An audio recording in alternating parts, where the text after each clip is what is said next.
Hi, my name is Elizabeth Wright. It is May 10th, 2023, and I'm going to be discussing case connections number 2, case 1. So under normal conditions, describe all the ways in which pyruvate kinase is regulated in the cell.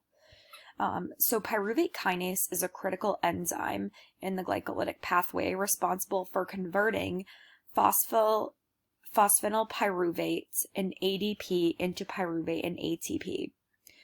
This reaction is critical for cellular energy production and is crucial in regulating overall cell metabolism. Mammals have 4 distinct kinds of pyruvate kinase, each exhibiting specific expression patterns in different tissues and possessing unique regulatory chemical characteristics.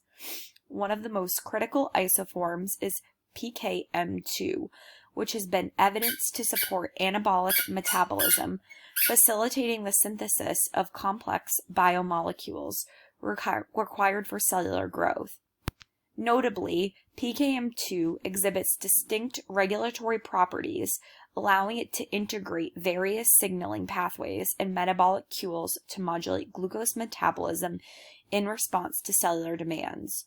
One critical regulation mechanism is through allosteric effectors such as ADP, ATP, and fructose 1,6 biphosphate. Allosteric regulation involves modulation of the enzymatic activity by various factors originating within the cell.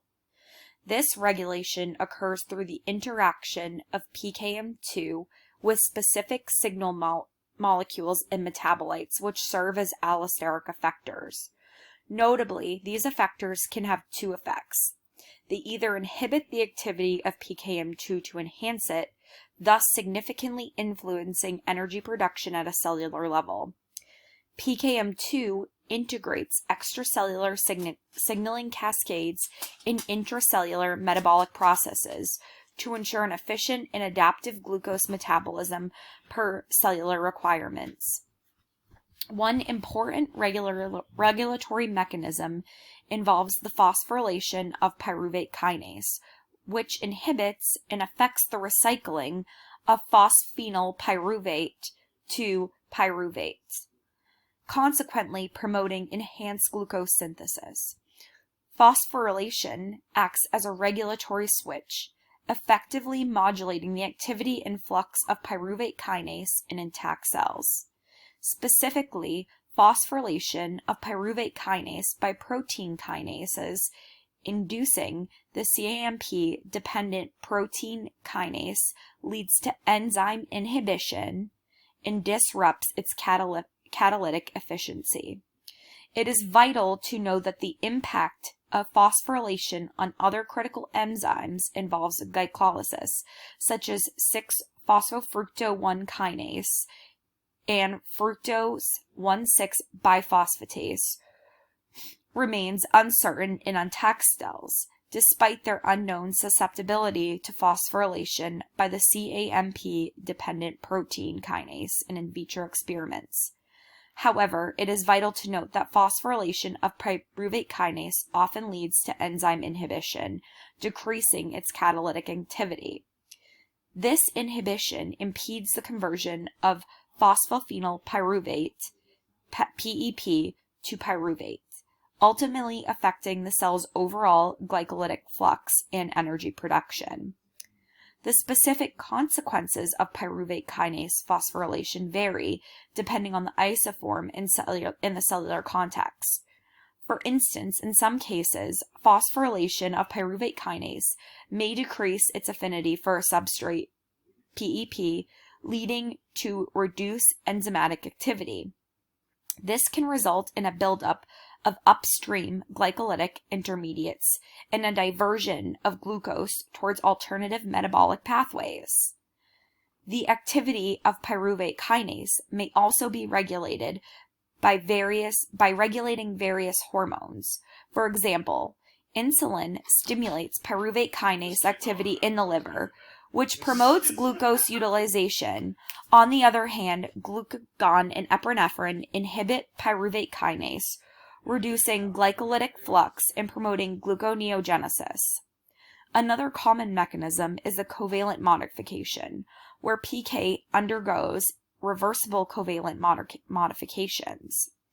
In most cancer cells, there is a shift from anaerobic glycolysis to aerobic glycolysis, where glucose is converted.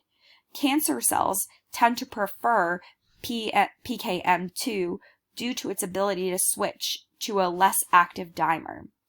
According to HSU and Hung, PKM2 is a particular isoform of pyruvate kinase and has emerged as a multifaceted protein contributing to various aspects of cancer cells biology, thereby supporting tumor growth. Extensive research has established the utility of PKM2 as a prognostic marker in various types of cancer. So on to other pathways. In a low activity state, PKM2 tends to be less active than other pyruvate kinase forms. This reduces activity and is vital in diversifying glucose-derived carbon toward other metabolic pathways. Besides, PKM2 can also promote the accumulation of glycolytic intermediates upstream of pyruvate, which can be shunted into biosynthetic pathways for the production of macromolecules. It is crucial to mention that besides the preferential expression of PKM2, cancer cells may also divert glucose-derived carbon to other pathways, such as the serine-glycine biosynthesis pathway.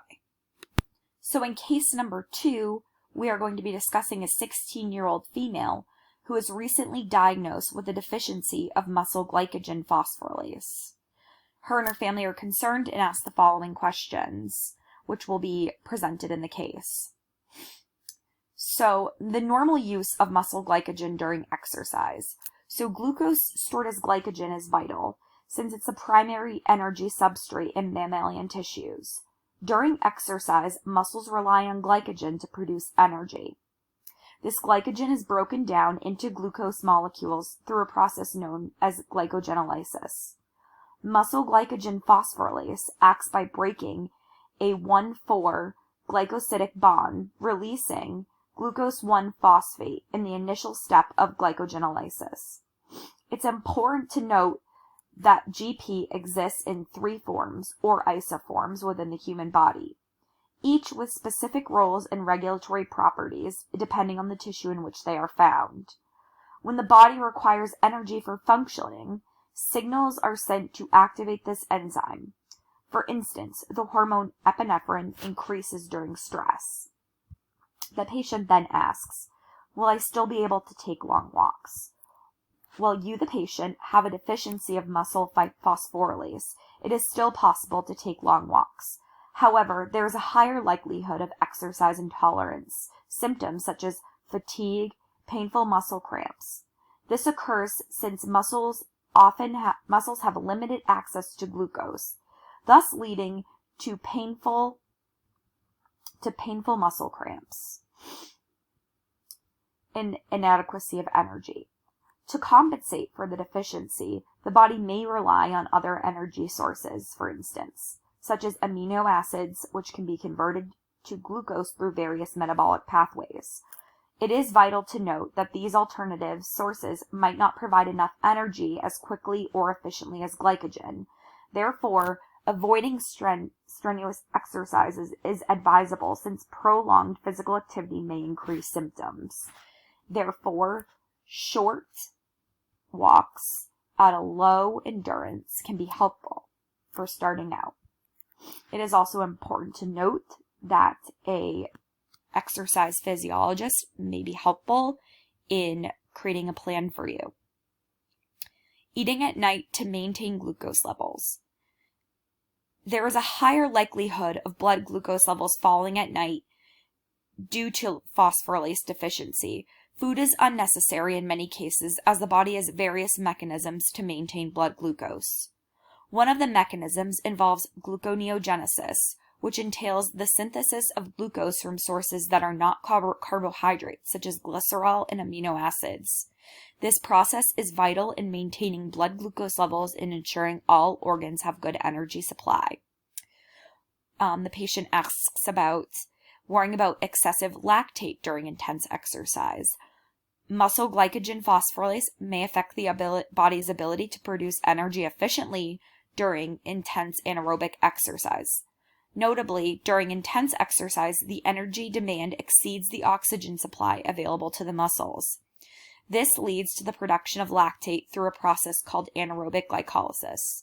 While lactate is produced in normal circumstances, individuals with a deficiency in muscle glycogen phosphorylase may impair glucose supply.